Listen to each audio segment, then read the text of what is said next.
فرمایا وعد اللہ الذین آمنوا منکم وعملوا الصالحات،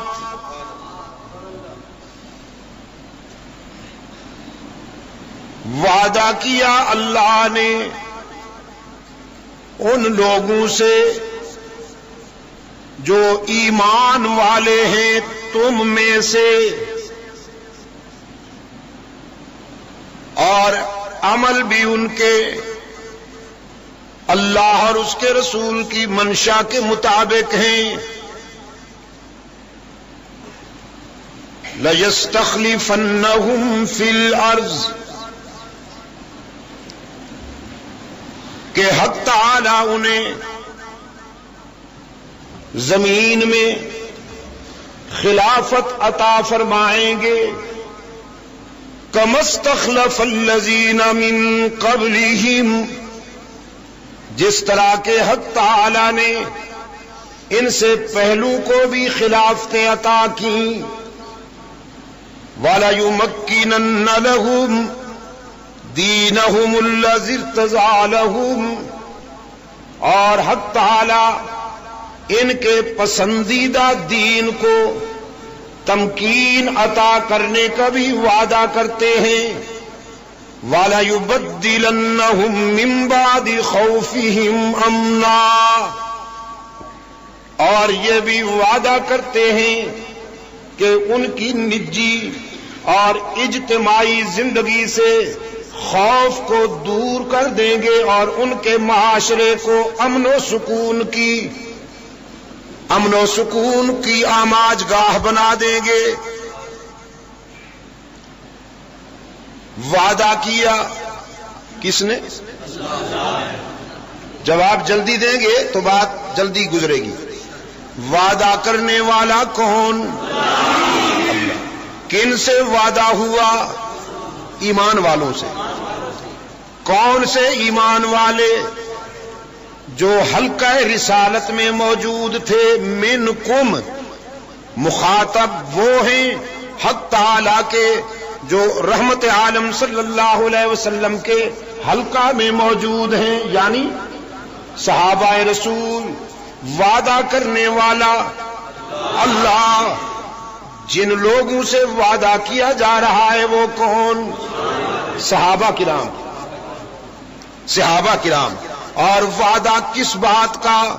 کہ ہم تمہیں خلافت عطا کریں گے اور تمہارے دین کو تمکین بخشیں گے اور تمہاری زندگی سے خوف کو دور کر کے امن و سلامتی سے ہمکنار کر دیں گے۔ جو وعدہ کر رہا ہے اس نے پہلے بھی کئی وعدے کیے، جو وعدہ کیا پورا کیا کہ نہیں؟ جو وعدہ کیا پورا کیا کہ نہیں؟ ابراہیم سے وعدہ کیا سچائی کا پرچم اونچا کیجئے، ہم تیری نگرانی کریں گے، ہم تیری پاسبانی کریں گے۔ خلیل نے حق و صداقت کا پرچم اونچا کیا، باطل نے آگ جلائی۔ رب العالمین نے اپنا وعدہ پورا کیا کہ انگاروں کو پھول بنا دیا۔ موسیٰ علیہ السلام کی والدہ سے وعدہ کیا ہم تیرے بیٹے کی جان بچائیں گے، اسے طوفان کے تھپیڑوں سے بھی محفوظ رکھیں گے، تیرے پاس لائیں گے۔ بیٹا گود میں لے کر بیٹھی ہیں ام موسیٰ اور آنسو برس رہے ہیں۔ فرعون کا خنجر یاد آ رہا ہے کہ وہ کبھی نہیں چھوڑتا بچوں کو، نرینہ اولاد بنی اسرائیل کی فرعون برداشت نہیں کرتا۔ رب العالمین نے فرمایا اوحینا الی ام موسیٰ ان ارضعیہ، ہم نے ام موسیٰ تک بات پہنچائی، گھبرائی نہیں، اپنی مامتا کا حق ادا کرتے ہوئے اپنے لختے جگر کو دودھ پلائیے۔ الہ العالمین، دودھ کہاں سے لاؤں؟ جس ماں کو کچھ دیر بعد اپنے بیٹے کے ذبح ہو جانے کا خطرہ ہو، وہ ماں دودھ کہاں سے لائے؟ رب العالمین نے فرمایا موسیٰ جو بیٹا تو گود میں لے کر بیٹھی ہے یہ مٹنے کے لیے نہیں آیا، یہ تو فرعونیت کو مٹانے کے لیے آیا ہے۔ آپ اسے اطمینان کے ساتھ دودھ پلائیے، اور اگر کوئی خطرے کا موڑ آ جائے فَأَلْقِيهِ فِي الْيَمِّ، تو تابوت میں رکھ کر، صندوق میں رکھ کر اپنے لخت جگر کو دریا کی موجوں کے حوالے کر دیجئے۔ الہ العالمین خنجر سے بچانے کے لیے دریا میں پھینک دوں تو موجیں بھی تو خطرناک ہیں، وہاں کہاں حفاظت رہے گی؟ رب العالمین نے فرمایا موسیٰ ہم تیرے بیٹے کی حفاظت کریں گے، دریا کی موجوں سے بھی بچائیں گے، فرعون کے عزائم سے بھی بچائیں گے۔ اِنَّا رَادُّوهُ إِلَيْكَ، اور پھر تیرے پاس اسے واپس لے آئیں گے، تیری گود میں لوٹائیں گے، تیرا دودھ پلائیں گے، بچپن میں، لڑکپن میں، جوانی میں تیرے بیٹے کی حفاظت کرتے ہوئے پھر اس کے سر پہ رسالت کا تاج سجائیں گے۔ وَجَاعِلُوا مِنَ الْمُرْسَلِينَ، تو حق تعالی نے اپنا وعدہ پورا کیا کہ نہیں؟ موسیٰ علیہ السلام کی حفاظت فرمائی کہ نہیں؟ واپس والدہ کی گود میں پہنچایا کہ نہیں؟ ماں کا دودھ پلایا کہ نہیں؟ فرعون کے خزانے سے موسیٰ کی پرورش کروائی کہ نہیں؟ فرعون کے فوجیوں سے موسیٰ کی حفاظت کروائی کہ نہیں؟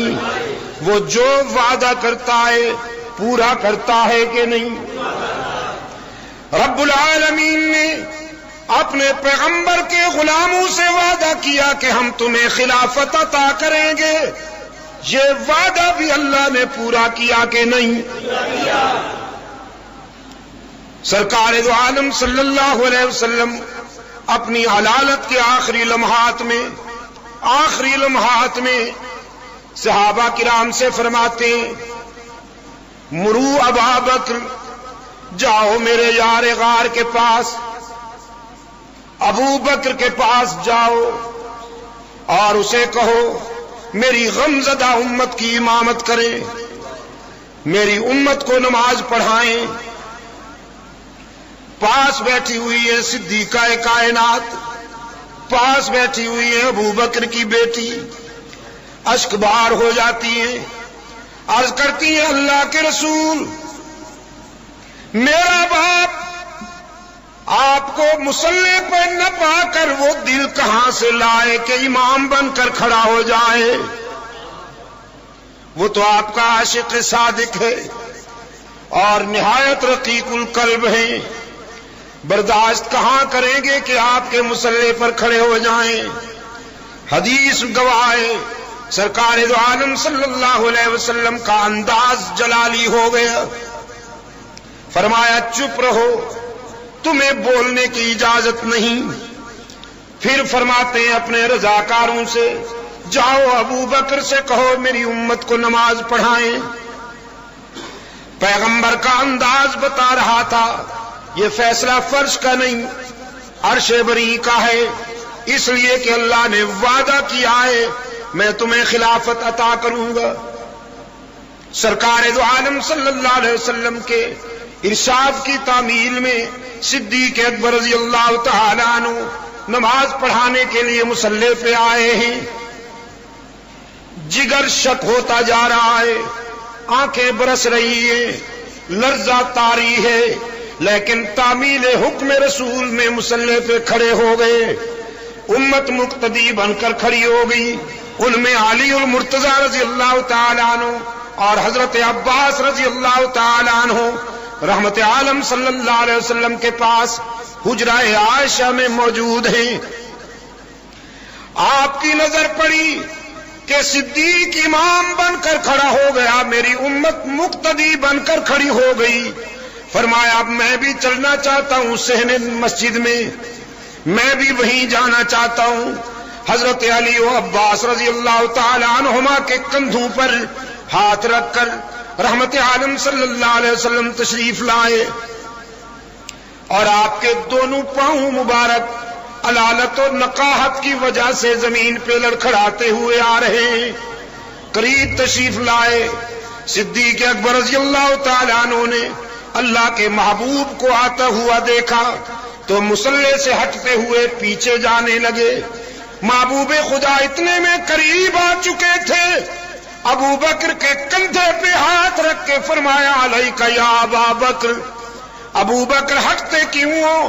میں تجھے ہٹانے نہیں آیا، چترے ٹکانے آیا ہوں، اپنی امت کا امام بنانے آیا ہوں، امت مصطفی کا مقتدا بنانے آیا ہوں۔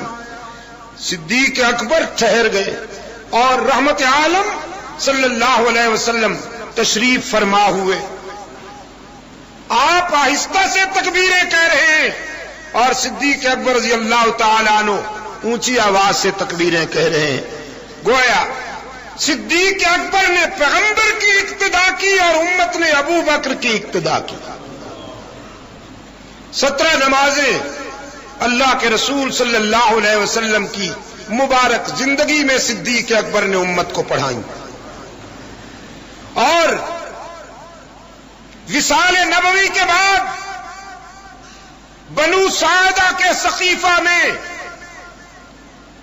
ان روشن ضمیر مسلمانوں کا اجتماع ہوا جنہوں نے منشا رسول کی تکمیل کرنے کے لیے اور صہیونی سازش یہودیوں کا وہ پلان کہ امت کو پیغمبر کی جانشینی کے مسئلے پر لڑا دیا جائے، انہیں خلافت کے مسئلے پر متصادم کر دیا جائے۔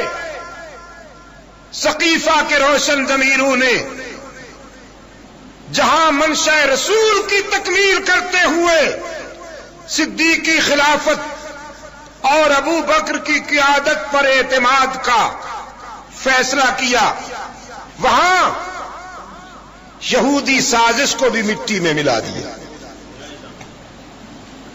آج بھی حق تعالی آپ کو مدینہ طیبہ جب لے جائے،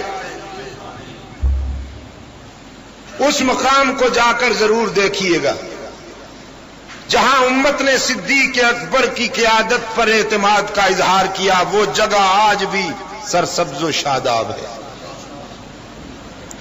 میں مولانا کو لے گیا تھا وہاں دکھانے کے لیے، ابھی فروری میں جب ہم عمرے پر گئے ہوئے تھے تو وہاں دکھانے کے لیے لے گیا۔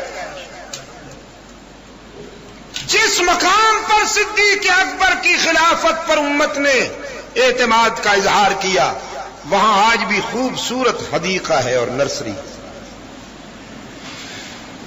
اور بڑے بوڑھے بتاتے ہیں کہ ہمیں بڑے بوڑھوں نے بتایا تھا اور ان کو اپنے بڑے بوڑھوں نے بتایا تھا کہ جب سے ہم دیکھتے چلے آ رہے ہیں یہ جگہ اسی طرح ہمیشہ ایک حدیقے سے مزین ہے۔ جہاں صدیقی خلافت کا فیصلہ ہوا وہ جگہ شاید اللہ نے فیصلہ کر لیا ہے کہ قیامت تک سرسبز و شاداب رہے گی۔ جس خطہ زمین پہ صدیقی قیادت پہ امت نے اعتماد کا اظہار کیا وہ خطہ سرسبز و شاداب ہو گیا، تو پھر وہ امت کیوں نہ سرسبز و شاداب ہوگی جس نے ابو بکر کی قیادت پہ اعتماد کا اظہار کیا۔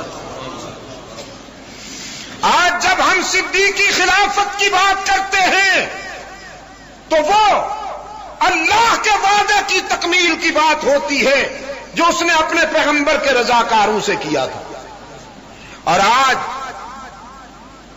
فکر و نظر کے خلفشار کے اس پیچیدہ دور میں کہ جب مختلف آوازوں میں ذہن انسانی